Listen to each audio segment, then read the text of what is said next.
Kani et Samou s'étaient rencontrés au cours d'une kermesse organisée au bord du fleuve. Leurs regards s'étaient croisés une, deux, trois fois. Samou, le lendemain, avait écrit. Il avait parlé d'amour, d'étoiles, de flèches de feu et de Kani aux dents de lumière. La fille de Benfa, cette lettre à la main, avait rêvé. Elle avait rêvé de la petite maisonnette dont leur parlait l'institutrice européenne, maisonnette ornée d'un salon éblouissant aux meubles lourds. Elle avait rêvé du petit jardin où s'enchevêtrant la jacinthe, le géranium et la rose mêleraient miraculeusement leur parfum aux senteurs tropicales. Elle avait rêvé de promenades au bord du Djoliba, à l'heure où le soleil mourant étale son linceul d'or sur le fleuve au repos. Kani rêvait d'amour et d'avenir. Elle voyait un merveilleux avenir embelli par la présence permanente de Samou. Et souvent, on l'entendait chantonner le chant du serment que les jeunes filles disent quand elles ont choisi. Oh, que ma tête soit entre deux glaives, je lui resterai fidèle. Le berger pense à son étoile, le piroguier reste fidèle au murmure du fleuve, l'oiseau salue le lever du jour, l'enfant rit sur le genou de l'ancêtre, et moi je pense à celui que je chante par ces mots de tous les temps. Quand me jettent les mains liées au plus profond des eaux, je le chanterai encore. Malgré la colère du père Benfa, Kani et Samou n'avaient pas cessé de se voir, mais se sentant menacés et craignant de succomber à quelques stratagèmes, ils firent appel au pouvoir des croyances. C'est ainsi qu'après le serment du sang, ils rendirent visite à un devin. Le féticheur, après avoir entendu Samou, ricana à grand bruit et sans un mot tira d'une corne de 2 rubans d'une demi-coudée de longueur, les enduisit de beurre de karité auquel il mélangea une goutte de sang de chacun d'eux, les tressa en une mèche à laquelle il mit le feu. Puis, le regard incisif, le front plissé, les bras levés au ciel, l'homme s'écria. Avec vous, les 2 forces du feu et du sang, contre vous, la force de la mort. Le devin ricana à nouveau, poussa une sorte de hennissement et sans plus se soucier des jeunes gens, se mit à chanter à tue-tête le pouvoir de la nuit et la puissance des dieux. Forts de leurs nouveaux appuis, Kani et Samou devinrent plus confiants, plus sûrs de leur avenir. Ils jugèrent cependant sage d'éviter, quand ils étaient ensemble, les lieux où ils pouvaient être vus du père Benfa ou d'un de ses amis. Ils s'écrivaient souvent quand ils ne pouvaient sortir. Karamoko, Nyanson ou même parfois Birama portaient les lettres.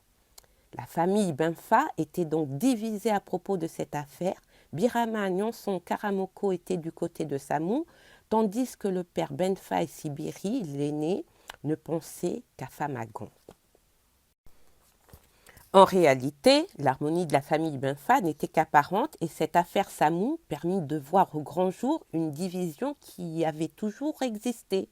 Bien souvent, à propos de l'école, de vaccination ou d'autres choses, les jeunes n'étaient pas de l'avis des anciens. Et s'ils ne manifestaient pas bruyamment leur désaccord, c'était par égard ou simplement par crainte de représailles. Ils riaient entre eux et poussaient des exclamations parfois irrévérencieuses lorsque le père Benfa disait que les tourbillons rouges charriaient des graines de maladie ou que la rareté des pluies était la réponse divine à l'inconduite de la jeune génération. Il riait lorsque le père Benfa faisait des offrandes pour conjurer le mauvais sort en période d'épidémie. De l'autre côté, le père Benfa et Sibiri riaient également quelquefois. Ils riaient lorsque les jeunes leur disaient que les maladies étaient dues à des êtres si petits qu'on ne pouvait pas les voir à l'œil nu. « Et comment les as-tu vus, toi, petit menteur ?» dit un jour le père Benfa à Birama. Il riait lorsque Birama refusait de boire dans la calebasse commune parce qu'elle contenait ces maudits petits êtres. Un jour, Birama reçut un soufflet pour avoir dit qu'il n'était pas prudent de manger à plusieurs dans le même plat. Mon père et le père de mon père ont fait ainsi. Si tu t'en trouves mal, va-t'en avec les blonds. Je t'ai mis à l'école pour que tu saches lire. Je n'ai jamais voulu que tu deviennes un blanc. Le père Benfa riait de bon cœur lorsqu'on lui disait que les blancs aimaient se promener avec leurs femmes. « Et qui reste à la maison alors ?» répondit-il. « Le chien ?» Le père Benfa et Sibiri étaient du même monde, un monde que les jeunes trouvaient étrange et barbare. Né dans un petit village qui a vu grandir son père, façonné à la manière ancestrale, Sibiri stupéfiait ses frères quand il leur parlait de son enfance et des principes qui avaient guidé ses premiers pas. Au village, les jeunes entourent de respect et de sollicitude leurs aînés. Ils vénèrent les anciens de tout ce qui a été établi par eux. Ils les écoutent religieusement quand ils leur racontent les faits passés ou quand ils leur enseignent les fruits de leurs expériences et de celles et ceux qui les ont précédés. Jamais entre cadets et aînés, il n'y a la moindre discussion. Toute la vie est régie par une seule loi, celle de la hiérarchie de l'âge, de l'expérience et de la sagesse.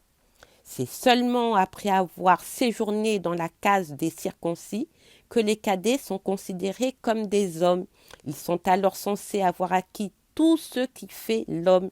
Ils ont appris à vaincre la peur, ils savent souffrir, endurer sans se plaindre, ils savent veiller sur un secret en résistant aussi bien à la corruption qu'aux tortures. Ils ont appris à se sentir liés à leurs semblables, car l'homme n'est rien sans les hommes, il vient dans leurs mains et s'en va dans leurs mains. Mais avant de franchir le seuil de la case des hommes, les cadets subissent une série d'épreuves. On juge ainsi de leur valeur et l'on élimine ceux qui doivent attendre encore des années pour mériter le grade d'homme. Sibiri pensait à ces épreuves avec une certaine fierté. À quelques jours du grand événement, le père Tigui, à la tombée de la nuit, lui avait confié un message pour un ami dont le village se trouvait à une demi-journée de marche. Certes, on lui avait donné un fusil, mais Sibiri était seul, affreusement seul parmi les petits sentiers de la brousse, et tout le long du chemin, les fauves aux aguets avaient fait battre son cœur par leurs cris d'affamés. Sibiri parlait aussi avec enthousiasme des séances de côté bas, au cours desquelles les cadets subissent l'épreuve du fouet. Le fouet siffle sur leur dos, ruisselant de sueur et de sang, et gare à celui qui laisse entendre le moindre gémissement. Il est alors irrémédiablement ajourné. Un homme endure et ne crie pas. Birama, Nyonsan et Karamoko écarquillaient les yeux lorsque Sibiri racontait que les cadets, le torse meurtri par la flagellation du côté bas, doivent à l'aube se jeter dans l'eau froide du fleuve, en sortir courant pour grimper par 3 fois sur l'arbre sacré des anciens.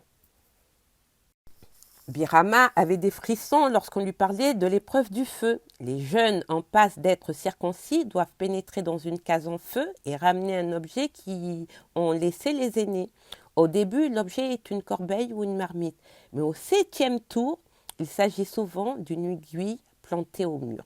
Après ces grandes journées d'apprentissage, les cadets sont rassemblés en un lieu hors du village. Ils y vivent 3 mois durant. Là commence la vie d'homme. L'un d'eux commet-il une faute, toute la communauté subit la sanction. Et les coups de fouet rythment alors le chant rituel. Je ne suis rien sans lui. S'il fait un faux pas et trébuche, je trébuche avec lui si je ne peux le retenir. On chante en chœur, on chante la discipline, on chante le courage, on joue la fraternité. Les anciens veillent, ordonnent, flagellent et enseignent. Et chacun de leurs gestes est accueilli avec la déférence de tous les jours, car comme dit le chant, ils m'ont précédé en tout, je recevrai de leurs mains cette sagesse que je laisserai à mon tour à ceux qui me suivront. Tout cela est dépassé, disait Birama autour de lui. La civilisation demande autre chose. Nous ne sommes pas faits pour cette vie dont parle Sibiri. Elle est bonne pour les ignorants. Aujourd'hui, il faut être instruit si l'on veut être respecté. Voyez, les Blancs ne respectent que ceux qui parlent leur langue et s'habillent comme eux, car ceux-là seuls sont civilisés.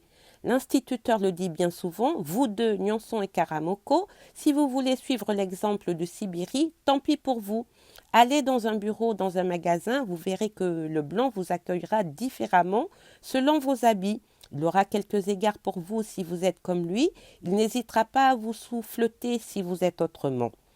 Les agents de police ne vous épargneront aucun mauvais traitement si vous ne savez leur parler correctement la langue du blanc. Pour ma part, j'ai choisi, je ne me laisserai jamais dépasser par les autres. Lianson et Karamoko n'hésitèrent pas longtemps entre la vie rude de Sibérie et la civilisation de Birama. Ils choisirent d'être modernes et considèrent comme Birama que Sibérie n'était qu'un ignorant. Comment du reste, lui qui ne savait ni lire ni écrire, pouvait-il les guider, eux? Ils se rangèrent du côté de Birama et laissèrent Sibérie et le père Benfa s'accrocher en vain à ce passé qui est la vie du village. Le père Benfa, après avoir longuement médité, fit appeler Sibérie auprès de lui. Le déjeuner n'était pas encore servi, maman Ténin était toujours dans la cuisine, d'où sortait maintenant une fumée blanche et épaisse. Je voudrais parler à mes frères Tchemoko, Moussa et Sori. Je veux qu'ils soient autour de moi au coucher du soleil. Sibérie acquiesça et se leva. Le père Benfa le rappela. Nous devons parler aujourd'hui du mariage de Kani. Aujourd'hui, nous dirons